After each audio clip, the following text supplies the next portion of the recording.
আসসালামু আলাইকুম। আমি প্রতিদিনের মতন আজকে একটা নাস্তা রেডি করব। কাঁচা আলুগুলো ম্যাশ করে নিয়েছি, সাথে দিয়ে দিব পেঁয়াজ কুচি, দিয়ে দিব ধনিয়া পাতা কুচি, দিয়ে দিব কাঁচামরিচ কুচি, দিয়ে দিব আদা কুচি, সাথে দিয়ে দিব মরিচের গুঁড়ো 1 চামচ, হলুদের গুঁড়ো 1 চামচ, ধনিয়ার গুঁড়ো 1 চামচ, স্বাদ মতো লবণ, দিয়ে দিব কর্নফ্লাওয়ার 1 চামচ, বেকিং পাউডার 1 চামচ, 1 চিমটি সোডা, দিয়ে দিব 1 কাপ ময়দা, দিয়ে দিব চাউলের গুঁড়ো 1 কাপ,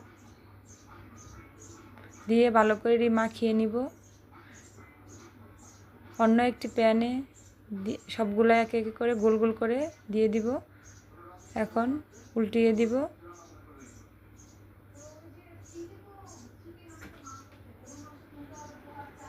হয়ে আসছে, এখন উঠিয়ে নিব।